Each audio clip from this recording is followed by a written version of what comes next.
और टीवी9 भारतवर्ष सत्ता सम्मेलन में अब बारी है देवभूमि के सियासी रण की। अपनी गारंटी की बदौलत ही कांग्रेस ने हिमाचल प्रदेश में जिस तरीके से सत्ता में जोरदार वापसी की है, अब लोकसभा चुनाव की बारी है और जिस पर पूरे देश की निगाहें हैं। सवाल तो यह भी है कि क्या बीजेपी इस बार इतिहास दोहराने जा रही है और कांग्रेस नया इतिहास लिखने वाली है। यह सवाल इसलिए भी है क्योंकि जिस लिहाज से अभी हम सत्ता सम्मेलन में सवालों की बौछार करने वाले हैं, आपको बता दें इन सवालों का सबसे पुख्ता जवाब अगर मिल सकता है तो वो है इस वक्त हिमाचल प्रदेश के मुख्यमंत्री सुखविंदर सिंह सुक्खू से, जिनसे सवाल करेंगे मेरे सहयोगी Nishant Chaturvedi. Over to you Nishant.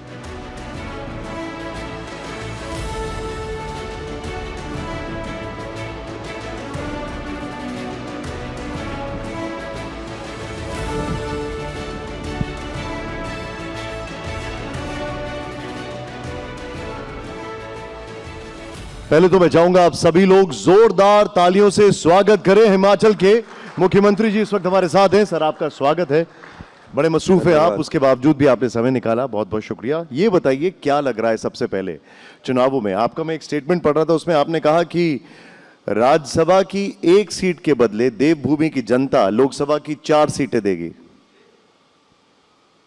देखिए, लोकतंत्र की मर्यादा को बनाने के लिए और जनता की भावनाओं की जो पार्टी खरीद करती है, हिमाचल की देव संस्कृति में ये पसंद नहीं किया जाता।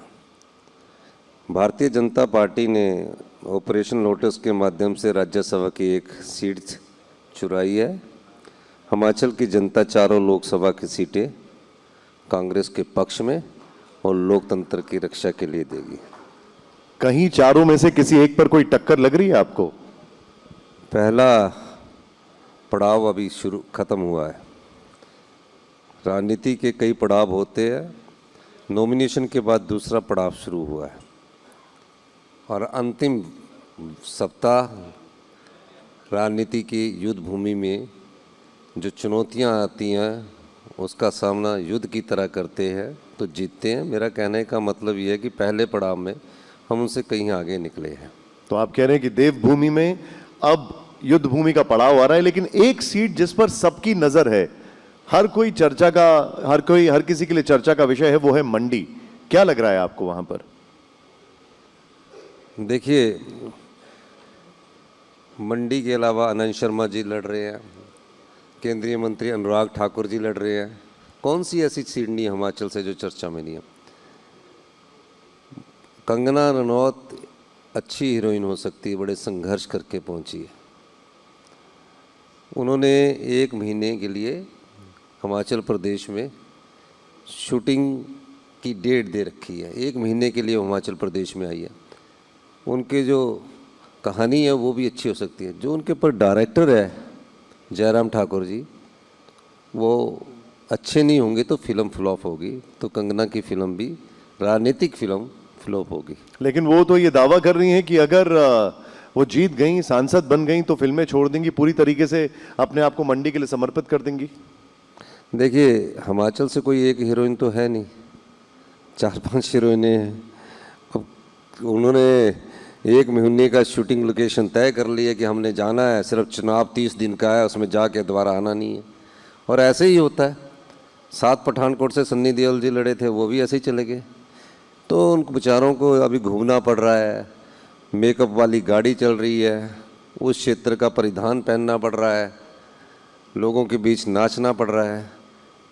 तो ये सब चीज़ें धीरे धीरे उनकी ख़त्म होती जा रही है। लोग उनके भीड़ देखने भी नहीं आ रहे, उनकी बात भी नहीं सुनने आ रहे हैं। वो तो कह रहे हैं। आप क्या ये कह रहे हैं कि अभी भी जो कर रही हैं वो एक्टिंग का एलिमेंट ज़्यादा है उसमें?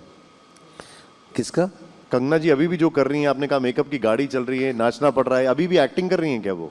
निश्चित तौर पर स्क्रिप्ट राइटर जो डायलॉग लिख के देता है कि आज यहाँ मीटिंग है और यहाँ आपने बोलना, तो चलते फिरते वो डायलॉग लिखती है, कई बार भूल जाती है।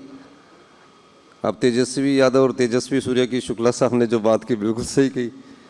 तो वो राजनीति की दुनिया में कदम रखने से पहले ये सोच कर MP बनना चाहती है कि मुझे लोग देखकर वोट डालेंगे। हिमाचल में ऐसे वोट डलते नहीं है। नहीं, लेकिन वो आपने उनकी फिल्में देखी हैं, कैसी लगती हैं एज एन एक्ट्रेस आपको? हम तो अमिताभ बच्चन जी की फिल्म देखते हैं।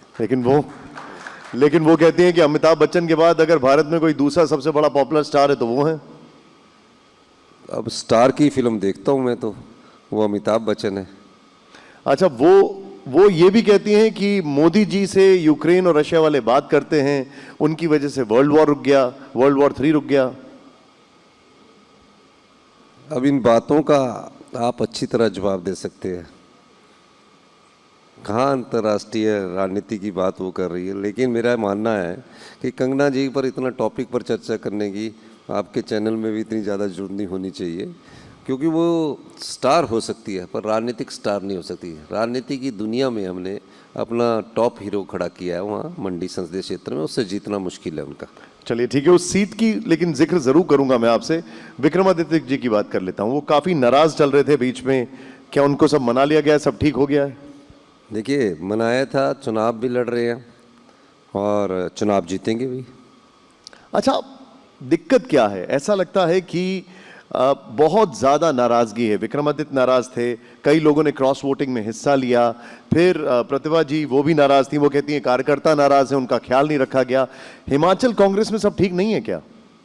ये तो 1 जून को जनता तय करेगी कि कांग्रेस ने जो 15 महीने में काम किए हैं और जो लोग छोड़ कर गए हैं उनका भविष्य क्या है। अभी तो मैं कुछ नहीं कहूँगा। अभी 1 जून को आप जब वोटिंग के बाद 4 जून को जब सीटों का आकलन चलेगा ना, तो मुझे आपने ज़रूर लेना है। ज़रूर आपसे फिर से बात करेंगे, लेकिन आपका एक स्टेटमेंट मुझे याद आ रहा है। आपने कहा जिन लोगों ने सरकार गिराने की कोशिश की वो जल्दी सलाखों के पीछे होंगे। तो कहाँ तक चल रहा है इन्वेस्टिगेशन? देखिए, भारतीय जनता पार्टी ने एक डिपार्टमेंट खोल रखा है, ऑपरेशन लोटस।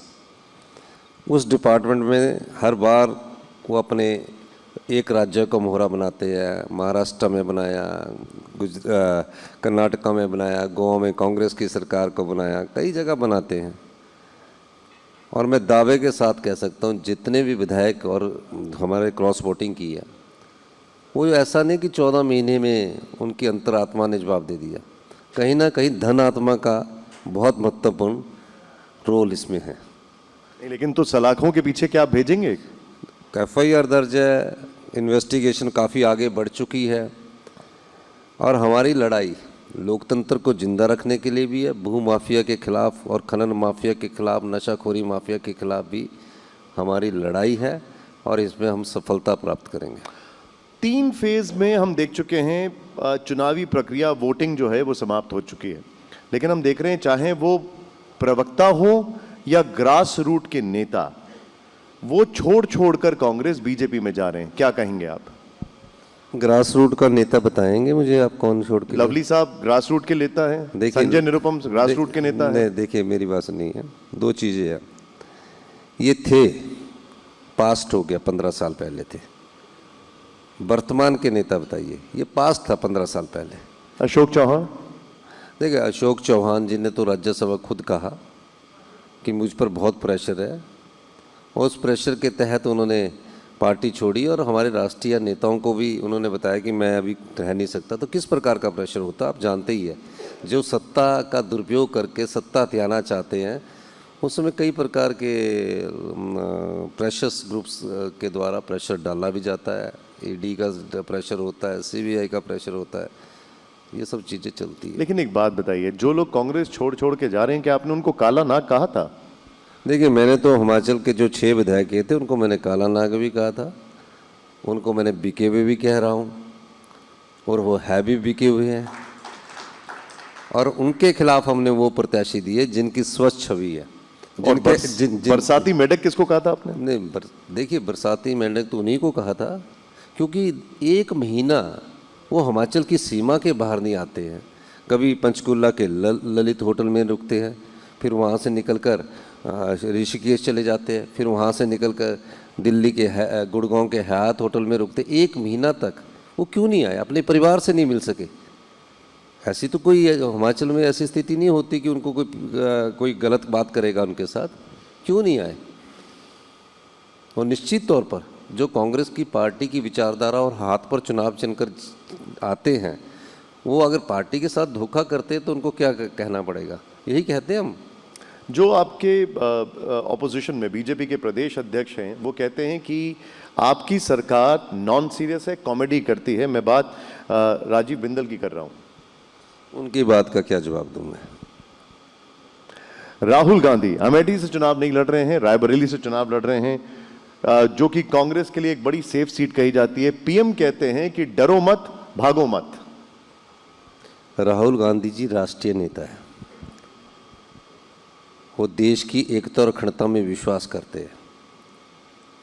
साउथ से लड़े, वायनाड से, उन्होंने बोला नॉर्थ को भी जोड़ के रखना है, रायबरेली से लड़ रहे हैं।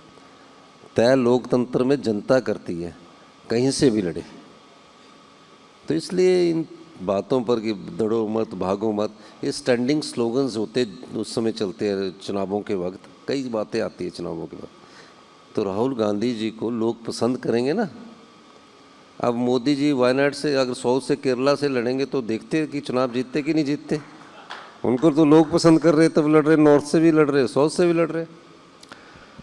इस चुनाव में एक बहुत बड़ा विषय है राम मंदिर। प्राण प्रतिष्ठा के दिन आपकी सरकार ने पब्लिक हॉलिडे दिया। आप कहते हैं कि राम भारत की संस्कृति है, लेकिन आपकी पार्टी के बड़े बड़े नेताओं ने प्राण प्रतिष्ठा में जाने का जो न्योता था वो ठुकरा दिया।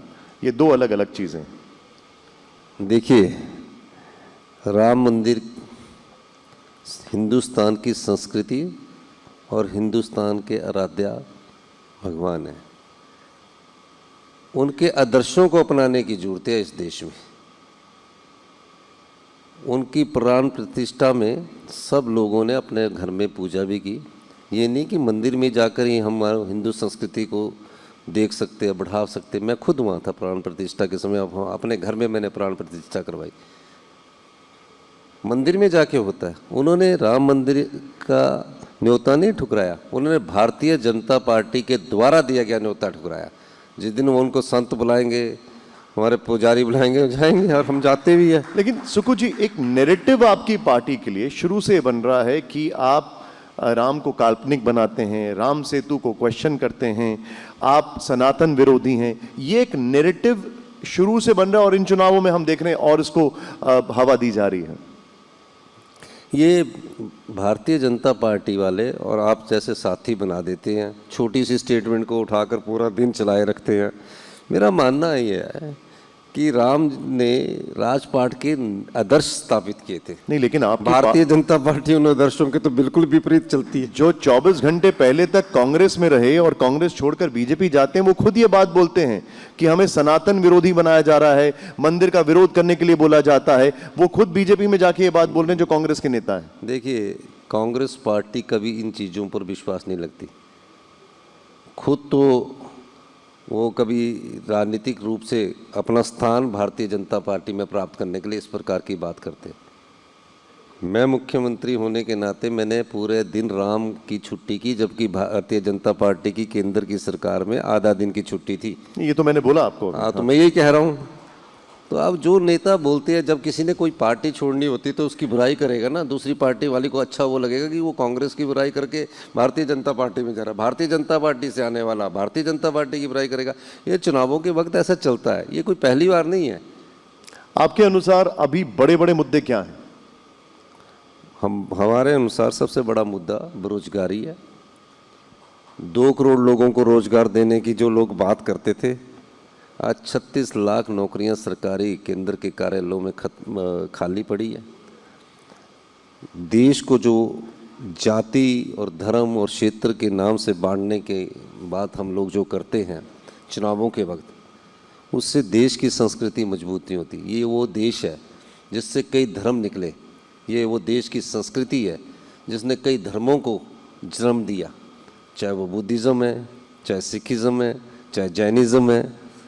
तो इसको बांटने की कोशिश कोई पार्टी करती है तो उसका नुकसान देश को भी होता है। देश की तरक्की में कांग्रेस का योगदान को भुलाया नहीं जा सकता। जिस देश में सुई तक नहीं बनती थी 1947 में, शिक्षा का साक्षरता स्तर 18% था, उसमें बोलते कांग्रेस ने कुछ किया ही नहीं। इस देश के को 2 प्रधानमंत्री एक ही परिवार के, इस देश की एकता और अखंडता के लिए अपने बलिदान दिया। किसको पता होता है कि अगले दिन क्या राजनीति में होता है। जिस देश में सुई तक नहीं बनती थी, जहाज तक बनाया। और इस लोकतंत्र की मजबूती के लिए किसी पार्टी ने सबसे ज़्यादा काम किया, वो कांग्रेस पार्टी है। पंचायती राज संस्थाओं में 73वें और 74वें संशोधन के द्वारा 33% का आरक्षण महिलाओं को दिया। 18 साल का वोटिंग राइट कांग्रेस पार्टी ने दिया। आज जिस लोकतंत्र की वजह से मोदी जी देश के प्रधानमंत्री बने हैं, उस लोकतंत्र को कमज़ोर करने की कोशिश किस पार्टी द्वारा की जा रही है, ये आपको सोचना है। सुक्खू जी, हमें पता लगा है कि आपको जल्द ही कुछ कार्यक्रम के लिए जाना है। बहुत बहुत शुक्रिया, आपने समय निकाला। जोरदार तालियों से एक बार फिर से बहुत बहुत शुक्रिया करना। धन्यवाद। धन्यवाद आपका।